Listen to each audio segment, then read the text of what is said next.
Dang it. Hi, everyone. Welcome to Introduction to the Hebrew Bible, session 20. How exciting is that? We can legally drink starting next week. That's fun. We'll be in session 20, and we're just cracking Deuteronomy. So clearly, we're moving at a real quick pace here. But I think that's all right. Let me go ahead and open up the presentation for this evening. There we go. And I'm going to go ahead and I was going to mute everyone, but I changed my mind because I forget we always do the introductory stuff first. So if I muted you, then I apologize. Just unmute yourself. So the Lord be with you. And also with you. Let us pray. O God, the King eternal, whose light divides the day from the night and turns the shadow of death into the morning, drive far from us all wrong desires. Incline our hearts to keep your law and guide our feet into the way of peace, that having done your will with cheerfulness during the day, we may, when night comes, rejoice to give you thanks. Through Jesus Christ our Lord. Amen. Amen. That's a collect for the renewal of life. If any of you are those who pray the office on a regular basis, you'll definitely recognize it. That's one of the collects we say very regularly in the daily office. So for Deuteronomy, same first two texts, I'm going to switch it up a little, and instead of using the interpretation commentary on Deuteronomy, I'm going to be using a commentary from a series called Berit Olam. This is a very good commentary on the Hebrew Bible. It's about, each book is about twice as much money as an interpretation one. And it tends to be more of an academic approach, and interpretation is specifically written to help with preaching and teaching. But this is more of an academic commentary, but I often find that it also they tend to dig in a little more deeply. So I thought I'd give Berit Olam a shot this time as we work through the book of Deuteronomy. So that's what we'll be using is Stephen Sherwood is the author of that specific one. Berit Olam means something in Hebrew. Lord knows I can't remember what. Berit Olam. Whole... Everlasting covenant. There you go. I'll take it. Leave it unmuted. So do a little bit of a review if we can to remember way back when last week. This scene on your right here is a picture of the insurrection at the Capitol building. Is that too? I don't know if it's too early to make jokes. Might be too soon for that. Might be too soon. But you all laughed, and now it's all on video. So So what does anyone remember? What we had this odd reality right last week where all of a sudden Balaam shows back up in our text, only he's killed. Why was Balaam killed after his faithful prophecies of blessing Israel? Because he told them to sleep with the other women. Yeah, he led them astray. It's called the matter or the heresy at a certain place. Does you remember what it is? Peor. Baal Peor. So he was an instigator of apostasy. He was a mixed person. But remember, that reminds us that in Balaam's story, we see that boundary between Israel and the other is always open. It's always kind of moving in and out. It's not quite as clean as people would like it to be. Even early here in the Pentateuch, we're seeing that we're like, is he faithful? Is he not faithful? That's a very vexing question and what it means that we'll really wrestle with throughout the Hebrew Bible and on into the New Testament. Then we had some genocide. Last week was a lot of fun stories. What other than plugging our ears and going la la la la la, I don't read this, did we discover anything when we tried to stay in the text and learn more about how we handle that genocide?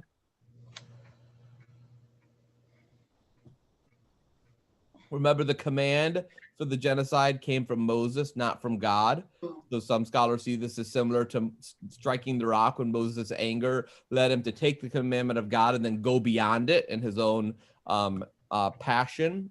His restatement emphasizes God's vindication or vengeance upon Midian, using be there, but Yahweh's own command highlighted Yahweh's vindication or vengeance mean from the Midianites. So just that little preposition, preposition changes the phrase significantly. Is it God's vengeance on Midian or God's, or is it Israel's vindication from Midian? So you can see that Moses just is shifting the language a little there, and that comes with a different meaning.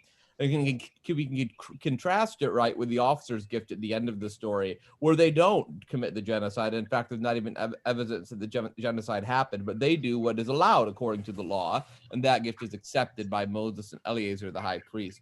And then, of course, we remember the framing that this story begins by saying that this happens right before Moses died. So it's reminding of his impending death and his previous failure, even as it shows him kind of go astray again towards the end. And then we've got another this with the genocide story that we can understand. And there are two earlier failures in the wilderness generation that are redeemed and restored in Exodus 31 in that story that where Moses commands genocide. Do you remember what those failures are from earlier in Numbers that are made right in this moment? The spies report. Nice, excellent. The spy narrative in 13:14, whereas before they were afraid to go, now they see the great army, but they go in anyway. Great. Anyone remember the second?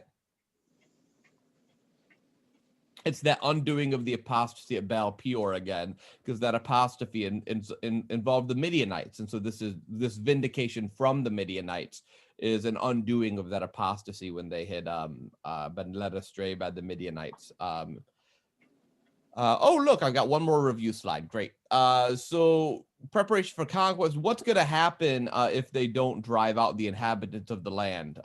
What's going to happen if they don't do that? Does God They say? will continue to be a thorn in Return to their war. side. Continue to be a thorn in your side. I love that. Barbs in your eyes. My God, that is a very, very vicious idea. A thorn in your side we're used to, but barbs in your eyes. And of course, remember, they never achieved that ideal of driving the nations out, right? No, they don't. What does it mean that they never drive the nations out? Do you remember what we understood from that? That they would never really own the land, and they would No. always be against God's will. Yeah, every succeeding generation is going to wrestle with this reality. Every succeeding generation is going to have to spend times in the wilderness, is going to have to try to claim the land anew, because they haven't yet fully, truly entered into the gift that God has given them. And this also connects with what I said earlier, that tension between who's in and who's out.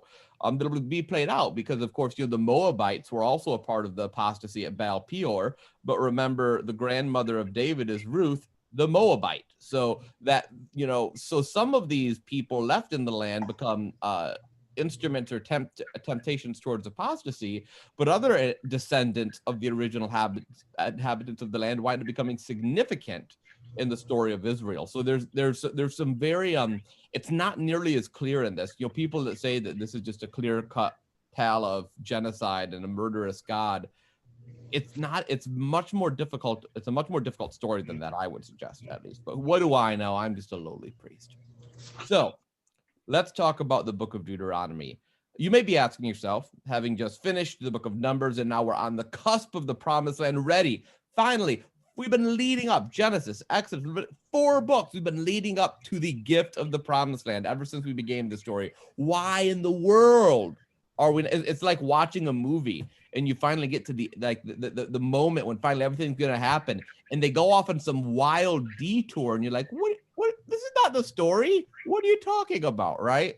Why didn't we just go right to Joshua after Numbers, right into the conquest? Why stick a second book of the law, Deuteronomy, second book of the law after Numbers? Well, because we're not yet there. We're not yet in the land. Deuteronomy primarily consists of 3 sermons delivered by Moses to the Israelites on the plains of Moab before they entered the land. So that's where you got to see it from like a timeline standpoint, is that they have all of this wilderness wandering, the preparation for conquest throughout the book of Numbers, and then they're on the cusp of the land, and they're told what's going to happen, how to prepare for the conquest. But then before they go in, we get the book of Deuteronomy, which is theologically setting the context by having Moses right before they enter the land, deliver these 3 sermons to remind them of the law. So Deuteronomy is really about a reconstitution of the nation under Yahweh so that they may enter the land. And it's laid out in kind of a legal prophetic form, moving between those 2 genres throughout the text. So I'm reminded of the stars that do one more farewell tour. yeah. Yeah, I know, but Bethany and I had tickets to Elton John's most recent farewell tour that was canceled. I had tickets to the original farewell tour. Right? Yeah. It's all ending. Right? One more time, everyone. Yeah. It's like Freebird at the end of the concert. We just got to have it one more time. So some fundamentals of the Book of Deuteronomy to help orient us to this work. The name, as I said, comes from the Greek via the Latin, actually. It means the second law, Deuteronomos, second law. The Hebrew title, though, like with other books, is from the incipit and is Devarim, or words. And this is a difference between Hebrew in the Tanakh, the Hebrew scriptures, the way that they title books and the way that we do. The Hebrew title of most books come from the incipit, the very first. So, for example, the book of Genesis that we know of is in Hebrew known as Bereshit, for in the beginning. So it's Devarim, the words. The longer title is the words of Moses, but it's often known by just the words. The past story and the future promise are held together in tension in Deuteronomy. The tension of today, both the literary today in which Moses is speaking before they entered the land, but also the today of the contemporary reader. One of the things I love about Deuteronomy is it's this wonderful blending of history and then covenant and then future hope. And because it's playing in all 3 of those timelines, I think Deuteronomy of all books is a book that's remarkably applicable in any time, because Deuteronomy is a book that invites you to look back at what has happened, to look ahead to what God has promised, and then to ask, so what does that require of me today? If you want to live as a Deuteronomist in the world, that's what you're constantly doing. You're looking back at what God has done, what God has said, what you have done and said. You're looking ahead to what you believe God is calling you to. And then after those 2 moves, you ask yourself, so what does God want me to do today? The wonderful tension of the Book of Deuteronomy. From a structural standpoint, the first 4 chapters are the first address, which is basically a retelling of the wilderness journey, kind of the Cliff's Note version, you could say. The second address, which is much longer, chapters 5 to 28, is a restatement of the law from Horeb. Horeb is what Deuteronomy calls Mount Sinai, so don't be confused by those 2 different names. Horeb, known as Horeb in Deuteronomy. And it was not uncommon in ancient times for mountains to have 2 different names. So we're not going to get all caught up and freaked out by that. So it's number one, a restatement of the law from Horeb. It also kind of re-says it a little bit, says it differently. And it also includes new material known as the Deuteronomic Code. So Moses isn't just kind of like reading from the book of Leviticus to them. There's something new going on here. The third address, which is just 2 chapters, really, chapters 29 and 30, is a discourse on covenant and the nature of covenant we have with God, and an exhortation to obedience, the importance of obeying that covenant. And then the conclusion of the book is the final 3 chapters, 31 through 34, where Joshua is installed, the law is delivered to the Levites, and Moses dies. Spoiler alert. So now, was there, someone sitting on the plains of Moab with a stenographer, like a stenographer sitting down there transcribing Moses? Probably not. That's very unlikely. Most scholars, of course, don't believe Moses wrote Deuteronomy. Instead, we generally think Deuteronomy originated in the 7th century, at least in the form we have it. It's clearly a collection of many ancient texts, as most of the Pentateuch is. But the form of Deuteronomy we have probably came in the 7th century. The reason we believe that is because the religious and legal requirements of the book of Deuteronomy are strikingly similar to the reforms of Josiah, which occurred in 622 BC. These reforms are recounted in 2 Kings 22 through 23. So if you remember the story of Josiah, a scroll of the Torah is found in the temple, and everyone weeps because they realize they haven't been keeping all of these laws, and so they reconstitute their religion and their nation following the law in that scroll. And so the debate is, did they find the long-lost book of Deuteronomy, or is parts of this scroll maybe some new ideas that are coming about, or some combination of the two. But it's very clear that what Deuteronomy is envisioning for the people is much more similar to the setting of the 7th century than the setting of the time of the conquest many centuries before. In this time, the century of Assyrian imperial domination, remember the 8th century, Assyria invaded the northern nation of Israel and utterly destroyed it, and Judah became a rump state, beholden to Assyria. A century of that kind of geopolitical reality led to a lot of syncretism in the nation of Judah, the southern nation. And so Deuteronomy actually involves several changes in the prior law. Most significantly, it restricts all worship to Jerusalem. Before, worship happened anywhere. You could worship God anywhere.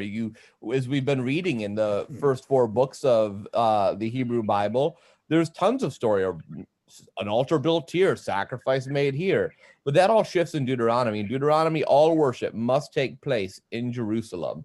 So that's a novel idea of Deuteronomy. That's one of the #1 examples of a reform that Josiah probably instituted, because he figured if I've got syncretism and people worshiping God alongside of all the other gods happening all over the country, rather than try to get every single worship place in the country to do it right, maybe I'll just say the only place we sacrifice is Jerusalem, and I'll make sure Jerusalem does it right. So it's kind of a centralizing to try to get rid of idolatry was Josiah's idea. The covenant structure we see in Deuteronomy is aimed at restoring Judean life to its former glory before the subjugation of Assyria.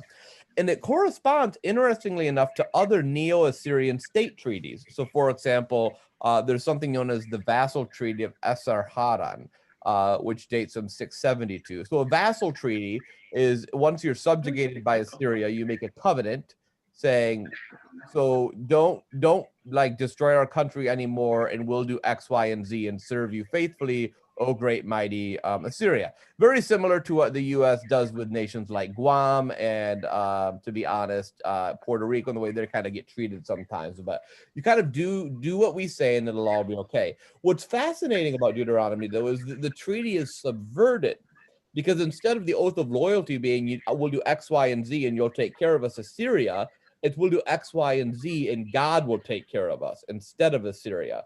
So it's actually it's a politically subversive text saying that we will not bow to the powers of this world. Instead, we will be faithful to God and trust in God, and that is what will bring us the goodness that we believe God has for us. So this is really a politically subversive text arguing against the syncretism and subjugation of the Assyrian Empire. Questions so far? I've kind of thrown a lot of history at you, but it's all important. What's the word you're using there? Syncretism? Good question. Thank you. Syncretism. Syncretism. Syncretism is the technical term for the blending of religions. Synchronization? Yeah, exactly. So, Okay. for example, in maybe some more new agey sorts of religious groups, you have people that are like, well, I'm a Christian, but I'm also a Buddhist, and I'm also a Hindu. And I'm like, we're blending everything together as though there's no difference between the two, or the three, or the four, or the five. That's syncretism, the blending of religions, which is different than apostasy. Apostasy is the choosing of the other, the choosing of another religion, contrary to your actual religion. It's where syncretism, you're thinking you can do both. You kind of have your cake and eat it too. Good question, Catherine.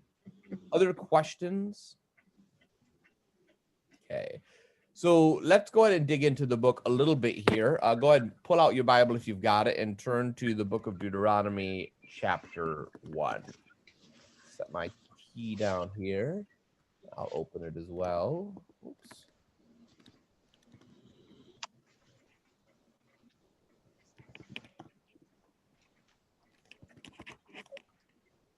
Deuteronomy 1. All right. These are the words. There you go, right? Devarim Moshe. These are the words. These are the words that Moses spoke to all Israel beyond the Jordan, in the wilderness on the plain opposite Suf, between Paran and Tophel, Laban, Hazeroth, and Dizahab. By way of Mount Seir, it takes 11 days to reach Kadesh Barnea from Horeb. In the 40th year, on the first day of the 11th month, Moses spoke to the Israelites just as the Lord had commanded him to speak to them. This was after he had defeated King Sihon of the Amorites, who reigned in Heshbon, and King Og of Bashan, who reigned in Ashtaroth and Edrei. Beyond the Jordan in the land of Moab, Moses undertook to expound this law as follows. We're going to stop right there. This editorial kind of heading, you'd be tempted to kind of skip over, but it's actually doing a lot of heavy lifting to let you know kind of what's going on in this book that we're reading right now. Beyond, it is taking place beyond the Jordan. This is known as the Transjordan. So if you think of your map of the Holy Land, where the Jordan River running along the eastern border of the land, on the opposite side of the Jordan River. So kind of like if you imagine the Holy Land is Michigan, I guess you'd say Lake Huron is the Jordan River, and the Transjordan is Canada, is another way of thinking of it, if you want to think in terms of our geography. So in the Transjordan, on the other side of the Jordan, where the Israelites had stopped before entering the land, is where this takes place. And it's very funny. It says, right, it says, by the way of Mount Seir, it takes 11 days to reach Kadesh Barnea from Horeb. So the narrator is doing a great big middle finger to the people. He's being like, so like after you went to Mount Sinai, Mount Horeb, and got the law, it was an 11-day journey to the Holy Land, right? And then in the next verse it says, and then in the 40th year, so clearly they took the long journey. They did not stop and ask for directions at all. So there's a real indictment of the faithlessness of the people happening right there in those first verses. As I said, Mount Horeb is Deuteronomy's term for the Mount of Revelation, called Mount Sinai in the Exodus text. And it says in our translation, Moses took to expound this law. And expound is an interesting word. It's a good translation of the Hebrew there, because it's unclear. So is Moses reciting a law already given, or is Moses interpreting and expanding upon a law ever given? And also, like, this law, what law is he talking about? The Torah, the actual Torah itself, or a combination, which is the combination of ritual, family, civic, and ethical law? Or is he speaking solely about what was revealed on Mount Sinai, or is it Mount Sinai? So it's not really clear at the beginning what they're saying, and that's intentional, because what we're going to get in Deuteronomy is some new material. We're not just going to get a recitation of what has gone before. Questions? Brother Jared, so if this is called the Word in words, okay, words, is there any connection to that and the beginning of John, our John in the New Testament? Very good question. So word, davar, in Hebrew is a weighted theological concept. Word is something that is not simply a written question. It's much, much more than that. And so the idea in John that you're going to say that the word became flesh is very connected to the words of God, which affected creation, the words of Moses as recited in Deuteronomy. So that's a theologically, we tend to think of word as kind of a throwaway word, right? It's the word, but word is a weighty theological word in Hebrew, as well as it winds up being reinterpreted by John in the fourth gospel. Excellent question. Other questions, thoughts? So the story will then be retold, verses 6-8. So the Lord our God spoke to us at Horeb, saying, you've stayed long enough at this mountain. Resume your journey and go into the hill country of the Amorites, as well into the neighboring regions, the Arava, the hill country, the Shephelah, the Negev, and the sea coast, the land of the Canaanites and the Lebanon, as far as the great river, the river Euphrates. See, I have set the land before you. Go in and take possession of the land that I swore to your ancestors, to Abraham, to Isaac, and to Jacob, to give to them and their descendants after them.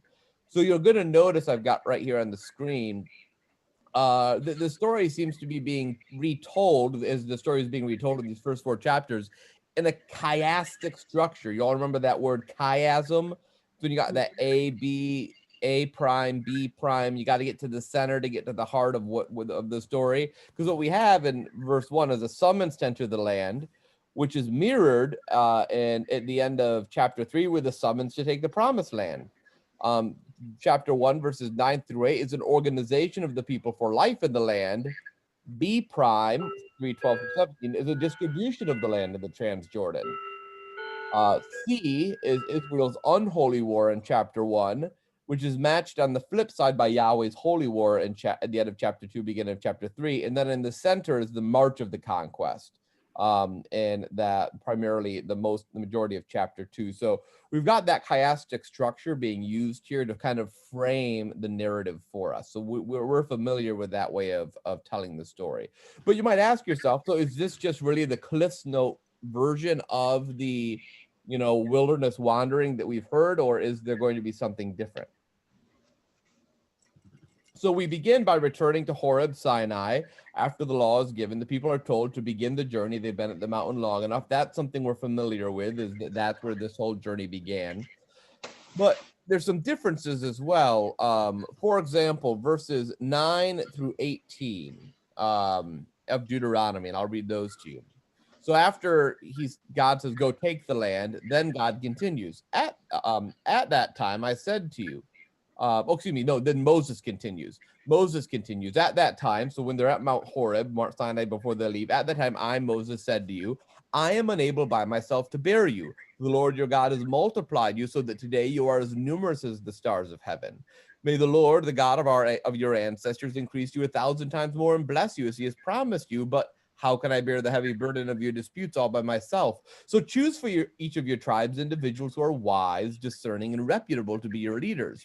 You answered me, the plan you've proposed is a good one. So I took the leaders of your tribes, wise and reputable individuals, and I installed them as leaders over you, commanders of thousands, of hundreds, of fifties, and tens, and officials throughout your tribes. I charged your judges at that time, give the members of your community a fair hearing and judge rightly between one person and another, whether citizen or resident alien. You must not be partial in judging. Hear out the small and the great alike. You shall not be intimidated by anyone, for the judgment is God's. Any case that is too hard for you, bring to me and I will hear it. So I charged you at that time with all the things that you should do. So the judges are being set up. This is very similar to what happened in Numbers chapter 11, verses 11 through 15, where Moses speaks to God, but here he speaks to the people. So in the Numbers text, what happens is Moses says to God, God, these people are too much for me. I need help. And God commands him to set up judges. In the Deuteronomy version of this story, Moses says to the people that I said to you, you're too much for me, so I need you to set up judges. Also, the advisory role of the non-Israelite Jethro, which is a part of Exodus 18, that Jethro serves as, he's a non-Israelite, but is kind of an advisor to Moses. There is no Jethro in Deuteronomy. Non-Israelites, we don't like non-Israelites in the book of Deuteronomy. So he is just excised entirely from the story. You'll also see in Deuteronomy, though, a concern for the resident alien in the land, that they should be treated the same as the citizen in the land. And that gets to kind of the sense of justice that Deuteronomy has, that the justice Deuteronomy envisions is one that is not simply for the people of Israel, but there will be justice for all people who are in the land, including the resident alien. That seems like kind of a fair idea, though it's kind of a shocking one by modern U.S. standards, unfortunately. But I won't get into that.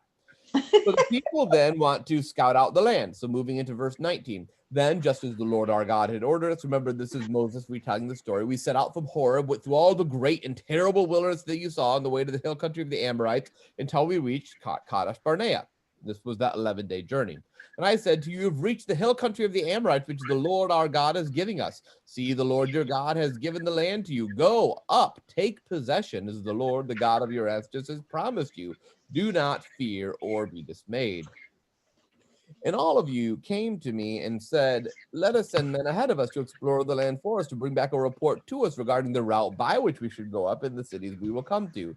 And the plan seemed good to me, and I selected 12 of you, one from each tribe. They set out and went up to the hill country, and when they reached the valley of Eshcol, they spied it out and gathered some of the land's produce and brought it back to us. They brought back a report to us and said, it is a good land that the Lord our God is giving us. So this is the spy narrative, right? Notice, though, in Numbers, the people want to spy out the land. excuse me, in Deuteronomy, the people want to spy out the land, whereas in Numbers, God tells the people to spy out the land. So that's already something that's different. Also, notice the report of the spies is wholly positive. Remember, only 2 of the original 12 spies in the Numbers reading thought we could go into the land. All of the rest of them were like, this is a bad idea. We should go back to Egypt. But all of the spies affirm going into the land. The rebellion instead is solely in Deuteronomy is solely the rebellion of the people who refuse to go in, as we see in in verse 26. But you were unwilling to go up, right? The spies didn't tell you you couldn't do it. You, the people, were unwilling to go up. You rebelled against the command of the Lord your God. You grumbled in your tents and said, it is because the Lord hates us that he has brought us out of the land of Egypt to hand us over to the Amorites to destroy us. Where are we heading? Our kindred have made our hearts fall by reporting the people are stronger and taller than we are. The cities are large and fortified up to heaven. We actually saw the offspring of the Anakim. I said, you have no fear of them. The Lord your God who goes before you is the one who will fight for you, just as he did for Egypt before your very eyes. And in the wilderness, where you saw how the Lord your God carried you, just as one carries a child, all the way that you traveled until you reached this place. But in spite of this, you have no trust in the Lord your God who goes before you on the way to seek out a place for you to camp in fire by night and in cloud by day to show you the route that you should take.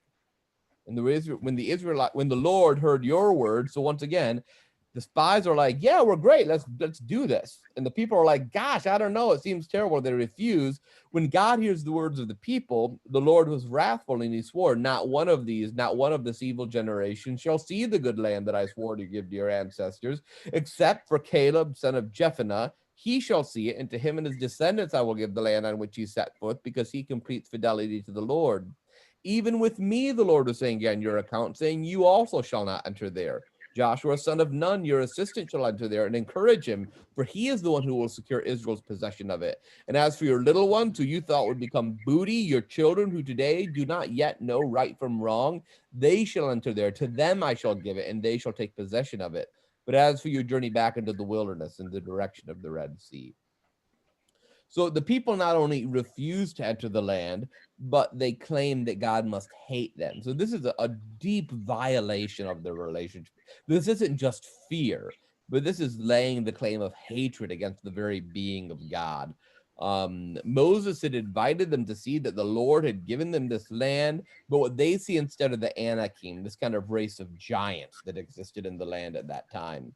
The reason for Moses' inability to enter the land is therefore moved to this first crisis. Remember, in Numbers 20, the reason Moses can't enter is because of that whole thing of him striking the rock twice. That, towards the end of the story was when he fell and God wouldn't let him in. But in Deuteronomy, that has moved to when the people refused to enter the land way back at the beginning of the wilderness narrative. What this does in Deuteronomy is it heightens the tension as Moses tells the story, because it means that the entire 40 years that Moses leads, he knows he will not enter the land. Very different than if that's something that happened at the end of the story. So there's a narrative movement going on here. And then they try and take the land anyway. So beginning in verse 41, and you answered me, we've sinned against the Lord. We're ready to go up and fight just as the Lord our God commanded us. So all of you strapped on your battle gear and thought it was easy to go up into the hill country. The Lord said to me, say to them, do not go up and do not fight, for I'm not in the midst of you. Otherwise you will be defeated by your enemies. And although I told you, you would not listen. You rebelled against the command of the Lord and presumptuously went up into the hill country. And the Amorites who lived in that hill country then came out against you and chased you as bees do. What a great phrase, right? Chased you as bees do. They beat you down in Seir as far as Hormah. When you returned and wept before the Lord would neither heed your voice nor pay you any attention. So this is that false war, the faithless war of Israel, that they refuse to go into the land. So God says, fine, then none of you are going to the land. Instead, your little ones, your children will go into the land. And they go, oh, well, I mean, no, we don't want to go back to the wilderness. And so they try anyway and fail entirely. So they go back into the wilderness and journey through the surrounding nations, beginning in chapter 2, verse 1. So we journeyed back into the wilderness in the direction of the Red Sea. So they were at kind of the southern border of the land and the border another going back into the wilderness, as the Lord had told me, and they skirted Mount Seir for many days. Then the Lord said to me, you've been skirting this hill country long enough. Head north and charge the people as follows. You are about to pass through the territory of your kindred, the descendants of Esau who live in Seir. They will be afraid of you, so be careful not to engage battle with them, for I will not give you even so much as a foot length of their land, since I have given Mount Seir to Esau as a possession. You shall purchase food from them for money so that you may eat, and you shall also buy water from them for money so that you may drink. Surely the Lord your God has blessed you in all your undertakings. He knows your goings through this great wilderness. These 40 years the Lord your God has been with you. You've lacked nothing. So we passed by our kin, the descendants of Esau who live in Seir, leaving behind the route of the Arabah and leaving behind Elath and Ezion-Geber. And when we had headed out along the route of the wilderness of Moab, the Lord said to me, do not harass Moab or engage them in battle, for I will not give you any of its land as a possession, since I have given Ar as a possession to the descendants of Lot. Remember, the Moabites are the descendants of Lot's family. Now the Emim, a large and numerous people, as tall as the Anakim, had formerly inhabited it. Like the Anakim, they are usually reckoned as Rephaim, though the Moabites call them Emim. However, the Horim had formerly inhabited Seir, but the descendants of Esau dispossessed them, destroying them and setting them in their places, Israel had done in the land that the Lord had given them as a possession. Now then, proceed to cross over to the Wadi Zered. So we crossed over the Wadi Zered, and the length of time we traveled from Kadesh Barnea until we crossed the Wadi Zered was 38 years. Woo! We just jumped a lot of time, didn't we? We went from the day of the failure, 11 days into 38 years later, and until the entire generation of warriors had perished from the camp as the Lord had sworn concerning them. Indeed, the Lord's own hand was against them so that they perished.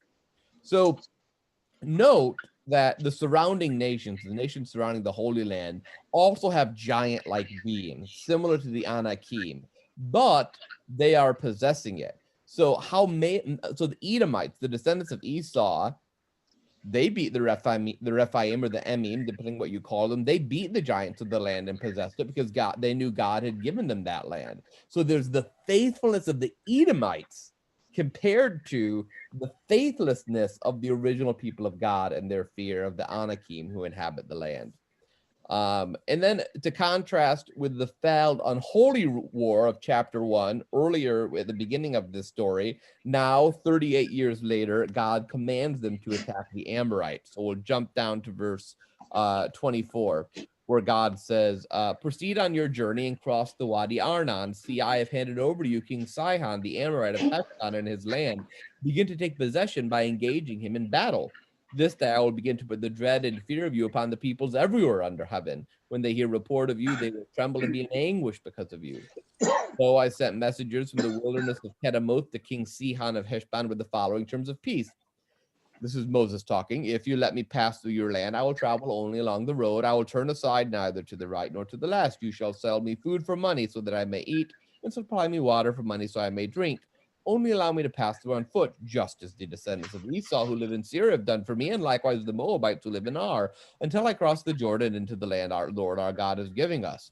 But King Sihon of Heshbon was not willing to let us pass through, for the Lord your God had hardened his spirit and made his heart defiant in order to hand him over to you, as he has now done. The Lord said to me, see, I have begun to give Sihon and his land over to you. Begin now and take possession of the land. So when Sihon came out against us, he and all of his people for battle at Jahaz, the Lord our God gave him over to us, and we struck him down along with his offspring and his people. At that time, we captured all his towns, and each town we utterly destroyed, men, women, and children. We left not a single survivor. Only the livestock we kept to spoil for ourselves, as well as the plunder of the towns that we captured. From Aroer on the mount of the Wadi Arnon, including the town that's in the Wadi itself, as far as Gilead, there was no citadel too high for us. The Lord our God gave everything to us. You did not encroach, however, on the land of the Ammonites, avoiding the whole upper reading of the Wadi Jabbok, as well as the towns of the hill country, just as the Lord our God had charged. So, contrary to that original time where they completely freaked out and ran away, this time God says, all right, take 38 years later, go and attack the Amorites. And they do. And remember how in chapter 1, verse 28, they were afraid because they said, well, the fortified cities in the promised land reach all to the heavens. But then notice here in chapter 2, it says specifically there was no citadel too high for us. You'll also notice that here in Deuteronomy, we have complete genocide of men, women, and children, right? So the kind of the squeamishness of the book of Numbers that really is trying to kind of push against that, wrestling with that tension, is entirely absent from the book of Genesis. Remember, the book of absent from the book of Deuteronomy. Remember, the book of Deuteronomy is a book that has much less concern for the inhabitants of the land because it sees them as being the problem, and so the book of Deuteronomy is much more comfortable with this kind of conquesting genocide than previous texts were. Thoughts, questions? I found myself wondering, especially with this bloody genocide, why is this in the Bible? Like, Mhm. why are we reading about genocide in the Bible? I don't Yeah. understand. It's a good question. I'm gonna try to dig a little into that in next week's class. Some of the ways that theologically we've interpreted these stories. There are two kind of shorthand reasons I'd give. One of which is because this is what happened, and you can't tell the history without telling it honestly. And the honest history is that the people entered the land and committed genocide. It'd be like saying, why are you talking about the genocide of the Native Americans in this story about the greatness of America? You can't tell the story of the greatness of America without the genocide of the native peoples. It's an honest thing. Now, the difference, of course, is that the genocide does not seem to be condemned in Deuteronomy, except that there is constantly this tension of concern for the resident alien in the land throughout the book. So there you get this sense that there's this lingering unsettledness about what had happened in the conquest narrative, about whether or not that was truly good. And also notice that God that God tells the people to destroy to go ahead and go in and to destroy the Amorites, but the people are the ones who choose to commit the genocide. God doesn't say kill every man, woman, and child. That's contrary to the laws God has laid out for war. That's something the people are choosing. Now, in the chiastic structure, this is a moment of faithfulness for the people. So, is it maybe an imperfect faithfulness, or I don't know. It is a challenging story, and I think it's a particularly challenging story given the contemporary situation in the Holy Land, with Israel, with the occupation of Palestine territories by the nation of Israel. These stories, that's why these stories can't ever be read as just something that happened in ancient times that we just kind of look at kind of curiously, because these stories give power to contemporary acts of aggression and subjugation of Palestinian people, including Palestinian Christians. And so they have to be looked at critically. And we'll dig a little more into that theologically in next week's class. Yeah, But some you're of right, the it's hard. historians, archaeologists are looking at it. It's one reason for telling it is because it happened. It didn't happen. There were wars, and when there are wars, there are atrocities, but there is no evidence for a sudden displacement of whole peoples. The cities, when you dig them up, are not ruins by fire. But that's almost more disturbing, because in war, atrocities happen, but hundreds of years later, to write it as a good thing to have done, that's almost worse. Yeah, and this is a good point that Carolyn's making. So remember, of course, Deuteronomy is written in the 7th century, so a long time after all this took place. So why is it telling the story in this way so long after the fact, particularly when most scholars would say that probably the Canaanite people were one of many nomadic people in the Holy Land who only gradually wound up having superiority and supremacy in that land and controlling it. There wasn't a great war of entrance. That's largely made up history. There's no archaeological evidence for this great war of conquest, which functioned so significantly. And scholars really debate why it is that why would you purposely tell your story this way? Some say that they're borrowing just too heavily from the narratives of Assyria. In this text, they are Assyria. They are the great empire coming in and doing all the things that Assyria did. So there's this kind of uncritical, we want to be, if the most powerful are Assyria, well, we used to be the most powerful, so we're going to paint ourselves as the Assyrians are, which is a troubling approach, right? To, take the most powerful nation on the earth and think, if I want to be like them, I'm going to tell my story the way their story happened, because of course, Assyria winds up falling eventually. So it's troubling. It's troubling text, that's for sure. And the Canaanites are still there all along. They're still there 2,000 years later. Yeah. Yeah. And the Canaanites as well wind up playing an important role in the text of the Hebrew Bible.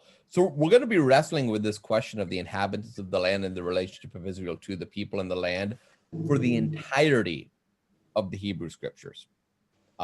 This is never resolved. In different books and different texts take it differently. Some say, we really should have wiped them out more. Others say no, that's not what we should do. We should, be the light to these people to kind of bring them to God. So it's the Hebrew Bible is to me a conversation about this question. And that's why I think the story of Balaam is a wonderful prelude to this, because it reminds you this question of who is in and who is out is not a hard and fast question. There's no black and white answer to it.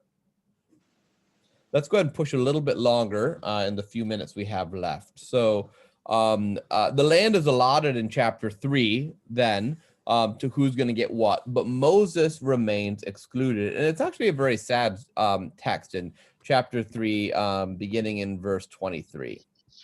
So let me turn my verse numbers on here. At that time, I entreated. So this is right after they're getting, God's parceling out the land and tells that they're going to win, they're going to conquer the land. And at that time, Moses speaking, I entreated the Lord, saying, "O Lord God, you have only begun to show your servant your greatness and your might. What God in heaven or on earth can perform deeds and mighty acts like yours? Let me cross over to see the good land beyond the Jordan, that good hill country of the Lebanon." The Lord was angry with me on your account and would not heed me.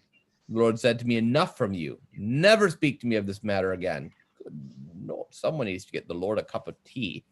Go up to the top of Pisgah and look around you to the west, to the north, to the south, and to the east. Look well, for you shall not cross over this Jordan. But charge Joshua and encourage and strengthen him, because it is he who shall cross over the head of this people, and who shall secure their possession of the land that you will see. So we remain in the valley opposite Beth Peor. So Moses remains excluded. Is kind of a sad thing, but remember that happened right at the beginning of this narrative in the Deuteronomy text, and then we continue in chapter 4. This is the last chapter of this first address.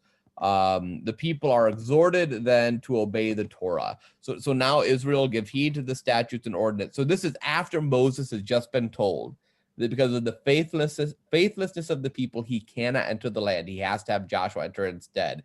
He says, so now Israel, give heed to the statutes and ordinances I am teaching you to observe, that you may live to enter and occupy the land the Lord, the God of your ancestors, has given you.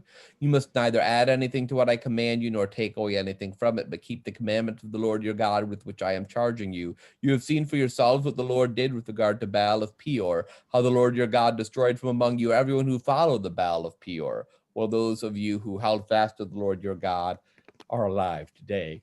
So they're exhorted to obey. And that's why this exhortation to obey, which is at the heart of Deuteronomy, I think, carries tremendous pathos, because there's nothing self-serving in it.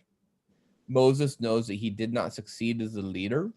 He did not help the people have faith to enter. And so because of that, he's not entering the land.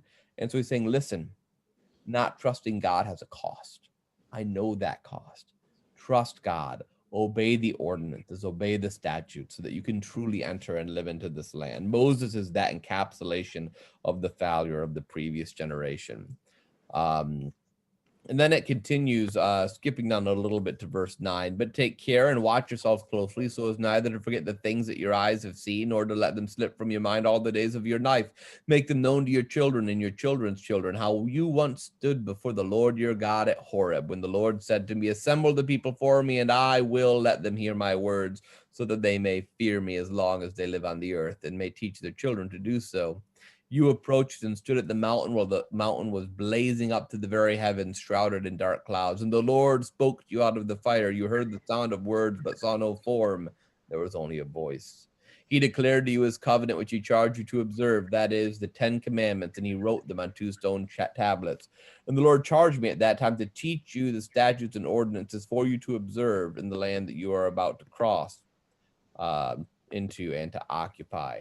So he's reminding them of what happened at the beginning of the story on Mount Horeb, the theophany, the manifestation of God in fire and smoke, as we've seen throughout the Pentateuch. He's reminding them of the giving of the 10 commandments, the 10 words in Hebrew, actually.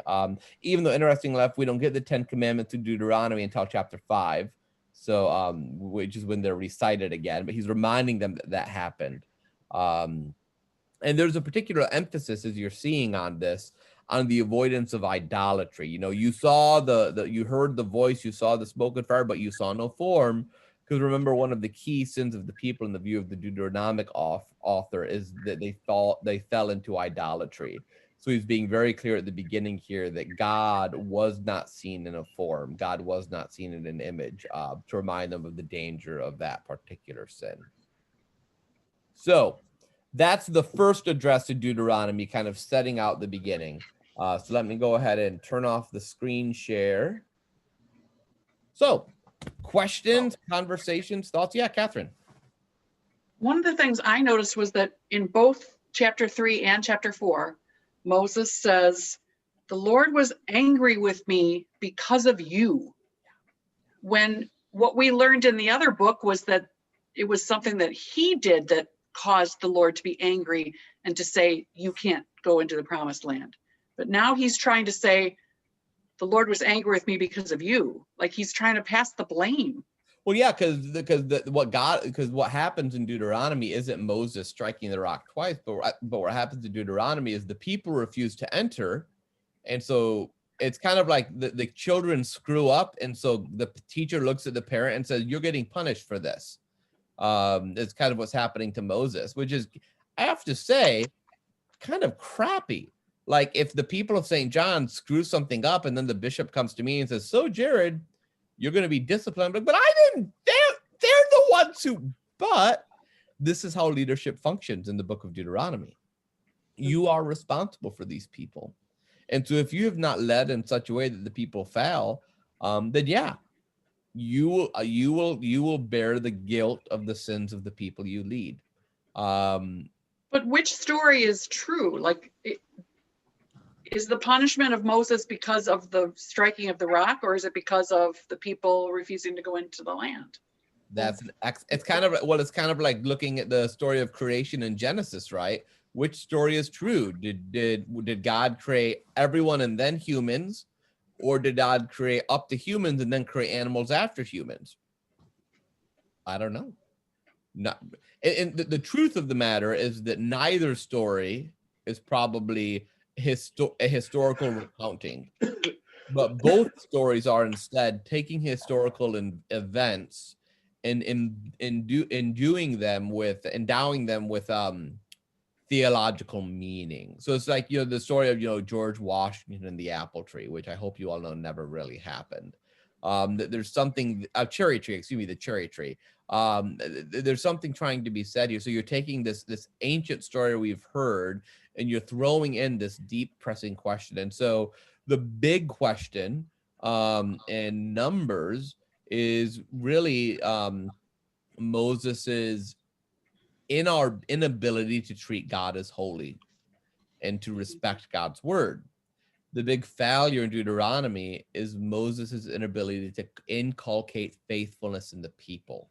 And that makes sense if you think of the book of Deuteronomy, which is so very concerned with the faithfulness of the people. So really, I think what's going on in Deuteronomy is that there's a subtle message here to any religious leader saying, listen, Deuteronomy is very serious about creating a faithful people. And if this people is not faithful, it's not just them that's in trouble. It's you as the religious leadership for not ensuring they are. And that makes sense with the Deuteronomic reforms of King Josiah. That's why Josiah could throw out the religious leadership of his time if he needed to, because even if they hadn't done anything wrong, because they had resulted in faithlessness for the people. So they're both kind of taking these ancient stories and framing them a little differently because they're for their own rhetorical purposes. Good, Nancy.